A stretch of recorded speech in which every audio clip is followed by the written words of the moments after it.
Good afternoon, everybody. My name is Gianluca. With me, I got Giulia. We are two associate members of Area Europa, a cooperative, a consulting firm from Bologna. We are here today to talk about our European project on sustainable fisheries called AdriEATic, sustainable fisheries in the Adriatic Sea.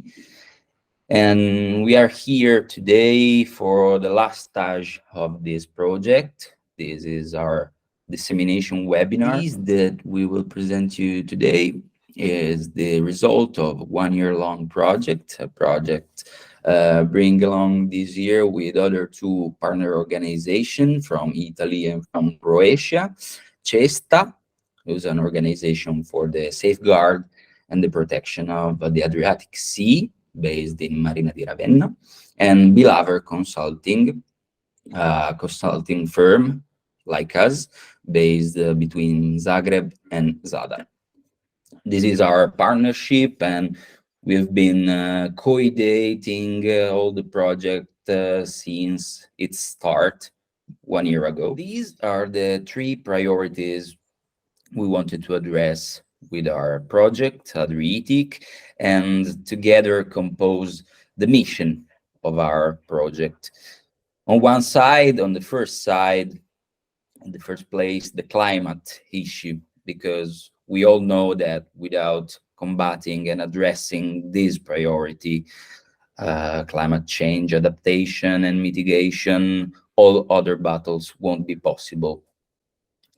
The second priority is food, because we strictly linked the climate issue with the sustainable food production and consumption during this AdriEATic project, and we will see in depth later how we connected these two priorities.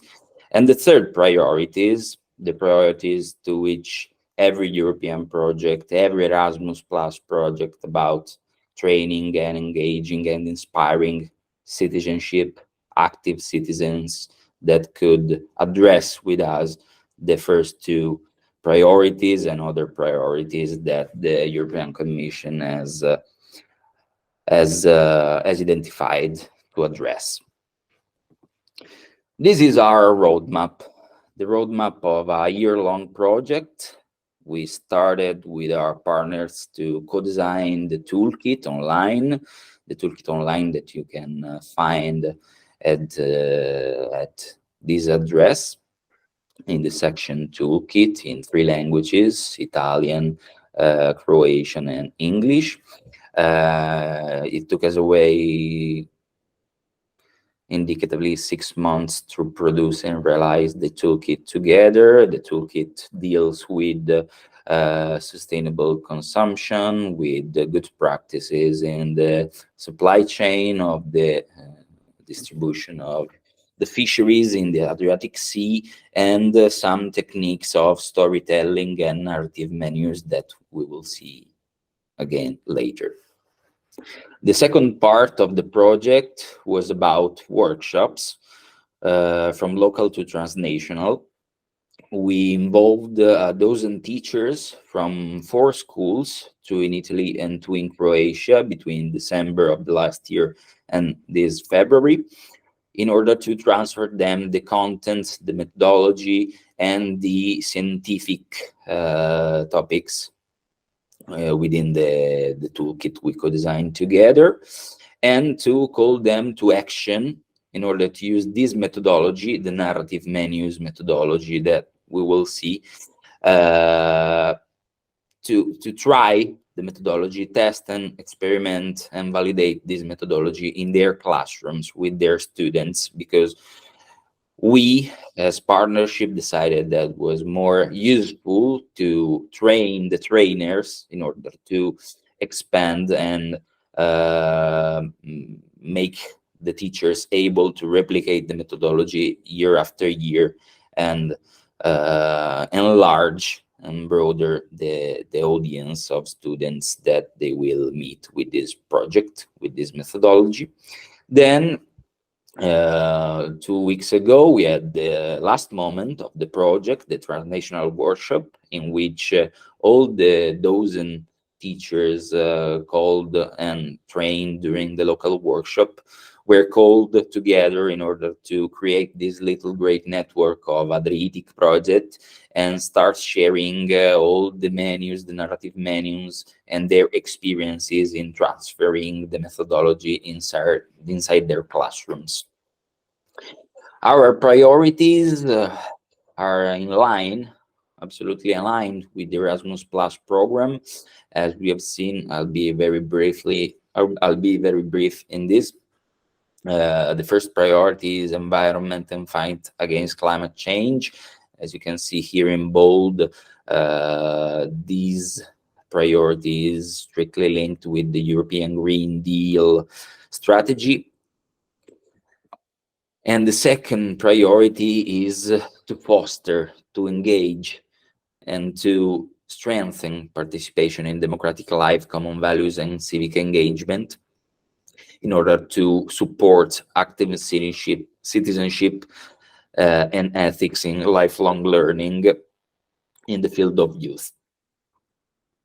Okay. Gianluca, I take the floor, and now we can see the reason why we chose to focus on the Adriatic Sea. First of all, because even if the challenges that we have to tackle and that we have to address, as Gianluca said before, are collective and deal with all Europe, it's also true that we have to deal with local impact. And so it's really important to start from our local territory to understand how to fight against climate change for adapting and mitigating it. And so the first reason is for this, because schools that we involved in the project and partners that are involved in the project are from the Adriatic territory. But there is another important reason, actually, is the crucial one, and that deals with the fact that the Mediterranean Sea, and in particular Adriatic Sea, is at the same time an hotspot of biodiversity and an hotspot of climate change. What does it mean that it's a biodiversity hotspot? Basically, we have more than 700 species in the Mediterranean Sea, and so it's truly important for the richness of the ecosystem into the oceans. The second reason and the second characteristic of this sea is the fact that it's an hotspot of climate change.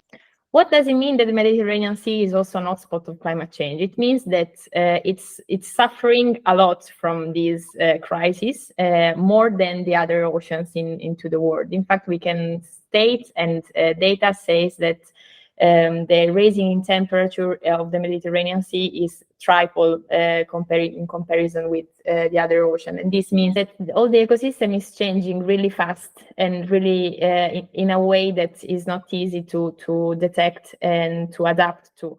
There are two main phenomena that are really fastly changing the ecosystem in the Mediterranean area, and these are the tropicalization phenomena and the meridionalization phenomena. This means that species from the south of the world are moving into the Mediterranean area, and instead the species that were supposed to live in the Mediterranean area are moving in north part of Europe. And this is not a problem. It could be not a problem. The problem is the speed. Another number that can make us reflect about these phenomena and this rapid change that is happening is about the alien species that in the last 20 years have doubled, and they passed from 90 of the 2002 to 188 in 2020. And at the same time, another number that can make us reflect and that can make us take action in this is the fact that the majority of the fish that we eat in Europe comes from these parts of the Mediterranean Sea. So it's a fact that the Adriatic Sea covers the half of the consumption of fish in Italy. What is happening in the Adriatic Sea is not only linked with an environmental problem, because if we look at the consumption of fish in Italy and in Europe, we understand that this situation could change drastically also the consumption of Italians and Europeans. We understand that Adriatic Sea has an important role also in the supply of fish that Europeans and Italians ask for. Yeah, that's why even inside Farm to Fork, the principal strategy, the core part of the Green Deal concerning sustainable consumption, sustainable food system, waste prevention, food production and distribution, is a key point, the sustainable food consumption. Sustainable food consumption that we want to address thanks to our AdriEATic toolkit, and that we think that voting with the wallet, this kind of pedagogy of the consumption, can have a really concrete impact in our European citizens' daily lives. But also from a global point of view, from a global perspective, Julia, there's this focus on the consumption, no? Yeah, because if we look at the Agenda 2030 of the United Nations, and if you look at the SDGs, we understand that for sure, if we speak about oceans and life before in underwater, we see clearly that there is the goal 14 that deals with this topic. But this is not enough, because if we look at all the SDGs in another new way, and so rather than looking at one SDG per SDG, we try to have an ecological approach and a interconnected vision. We understand that actually they are all linked one to each other, and so we understand that there are three different levels that are connected, and that if we don't solve some SDGs, it's impossible to really reach a sustainable development in all the world globally. So we have these three levels. That is the biosphere level, in which the 14 goal is involved. Then there is the society, and then there is economy. All these three levels are actually interconnected by food. And so if we change the perspective and we consider fish not only as a natural resource, but as Gianluca was saying, and something that we consume, and so we see at ourselves not only as people that eat not in an unconscious way, but try to put some awareness in what we do, we understand that we can also have a role in changing the approach we have towards this topic. This new perspective has been studied and proposed by the Stockholm Resilience Center, and is called Wedding Cake, and really demonstrates the fact that food can easily tackle all the biggest challenge that we are facing as European citizens. Yeah, and as Julia said, in the attempt to follow this trajectory of the ecological transition seen from a global point of view, we tried to bring it and concretely implement it on a local basis. And our methodology, co-designed during this year with our partners, was the methodology of the narrative menus that you can find here on a section of our website. And I think that, Julia, we can go inside the toolkit and have a look around in order to explain to you how you can use it and how you can replicate this methodology if you want inside your classrooms, maybe if you're a teacher, or maybe just to have a look, or maybe if you are a restaurateur and you want to implement these AdriEATic narrative menus, maybe you can contact us. You will have our contacts here on the toolkit. This is our AdriEATic toolkit, sustainable fishing and narrative menus in the Adriatic Sea. As you can see, it's a pretty normal website, and it's divided per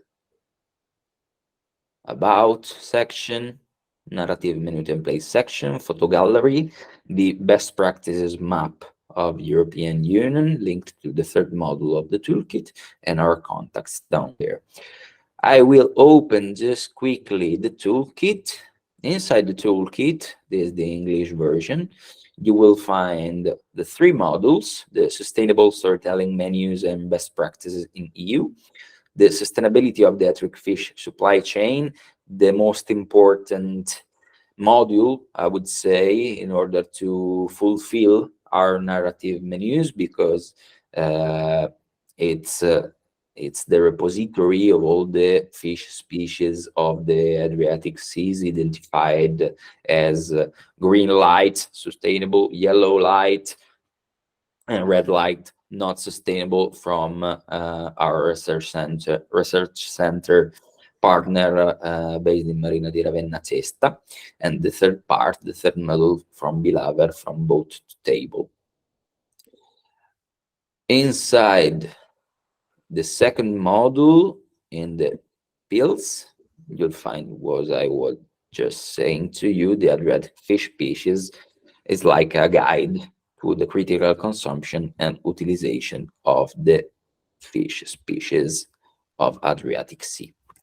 If you check the narrative menu templates section, you'll find the templates, and you can download them and use it in your school, in your classroom, in your, why not, bar or restaurant. And these are the templates, blank, that you can use or make your students fulfill during some lessons. These are example from San Joseph menu from Croatia about sarpapalin. If you are on digital stuff, you can also access the template on Canva and directly modify it down there. And so I think that, Julia, we are at the end of this presentation. Yeah, I think that you said almost everything, so I will not add anything else.